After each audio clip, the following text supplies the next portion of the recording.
Notre chronique cybersécurité, l'antivirus est-il mort? C'est tout de suite. 01 Business Forum l'hebdo, enjeux cybersécurité. On parle d'enjeux de cybersécurité, c'est notre chronique que vous retrouvez régulièrement dans notre émission 01 Business Forum l'hebdo avec notre expert Benoît Grunemwald qui est expert en cybersécurité chez Z. Bonjour. Bonjour. Benoît, on va parler avec vous cette semaine de l'antivirus. Est-ce qu'il est dépassé cet antivirus? C'est vrai qu'on entend tellement les anti-malware, les anti-ransomware et l'antivirus, faut-il toujours lui faire confiance? Effectivement, le terme d'antivirus est dépassé, c'est ce que l'on a conçu il y a 30 ans. Et depuis 30 ans, les menaces ont évolué, les pirates ont évolué et notre écosystème a grandement évolué. On reçoit plus d'1 million de menaces chaque jour. Alors sur ces 1 million de menaces, toutes ne sont pas uniques et nouvelles. On en traite environ 300 000 de manière automatique avec l'intelligence artificielle que l'on va gérer directement sur le poste de l'utilisateur. Donc son poste de travail, son ordinateur ou même son smartphone. Et il y en a 300 000 qui vont nécessiter un peu plus d'attention. Celles-là, on va les traiter dans notre cloud, dans nos laboratoires et cela va passer par une intelligence artificielle plus structurée, ça fonctionne chez nous et non pas sur le poste de l'utilisateur, et ça peut passer également dans les mains de nos chercheurs.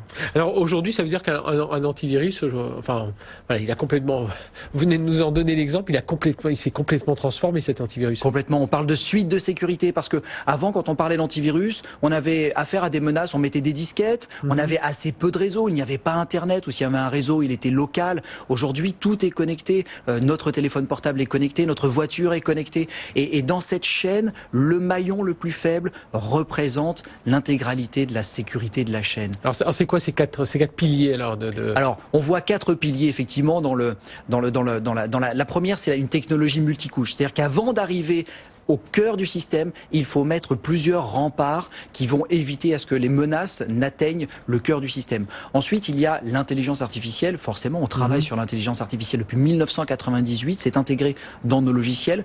L'expertise humaine, bien entendu, qui va piloter tout cela. Et la partie cloud, qui sont l'extension de ce que l'on a chez nos clients. Alors aujourd'hui, on parle aussi d'écosystème. Il y a ce qui change un petit peu aussi, c'est qu'on collabore un peu plus, non, entre acteurs.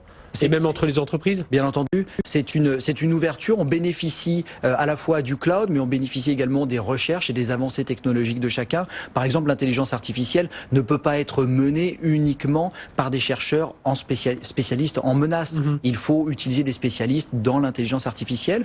Et puis pour pouvoir bien combattre les cybercriminels, il faut être plusieurs. On ne peut pas, nous, mener des opérations où on va demander à ce que des serveurs privés soient arrêtés parce qu'ils sont en train de diffuser du spam par exemple ou du phishing.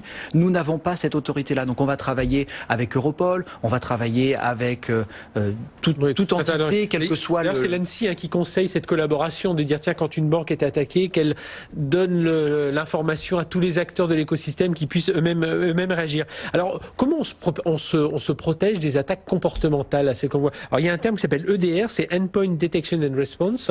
Qu'est-ce que ça veut dire? Qu'est-ce que ça signifie? Ça va beaucoup plus loin que l'antivirus. C'est-à-dire que l'antivirus, vous allez l'installer et vous allez l'oublier. Nous assurons que vous soyez bien protégé. Lorsque vous êtes une entreprise et que vous faites face à des attaques avancées, ces attaques vont passer les barrières de ce que l'on appelait avant l'antivirus. Et pour pouvoir contrer cela, il va falloir détecter des comportements sur le réseau, sur le poste de travail en particulier. Et l'EDR va servir à cela. Il va servir à détecter des comportements, mais il va également servir à remédier, c'est-à-dire à pouvoir résoudre les problèmes, à bloquer, à confiner la menace et pouvoir aussi, lorsque l'on fait de la recherche a posteriori, savoir qui est le patient zéro, comment est entrée la menace. C'est important lorsque vous êtes une grande entreprise et que vous devez justifier de votre capacité à arrêter les menaces ou pouvoir expliquer pourquoi c'est arrivé. Et tout ça, on le voit, alors ça fait qu'on libère un peu nos données, on ouvre un peu nos systèmes. On entend beaucoup parler de souveraineté numérique aujourd'hui. Alors on sait que c'est un marché de la cybersécurité très amont, en tout cas avec les fournisseurs qui sont très américains. Comment ça se passe aujourd'hui? Faut aller vers des acteurs européens davantage? Alors en tant que premier éditeur européen, effectivement, on ne peut que conseiller de travailler dans un écosystème européen. Parfois, il est difficile de trouver des fournisseurs qui soient européens et à la fois suffisamment avancés technologiquement, mais se tourner vers des acteurs et notamment des start-up, soit françaises, soit européennes, est un bon moyen d'assurer sa souveraineté numérique. Et bien, on suivra vos conseils. Merci Benoît Grunemwald pour cette chronique expert en cybersécurité chez IZ et pour cette chronique enjeux cybersécurité.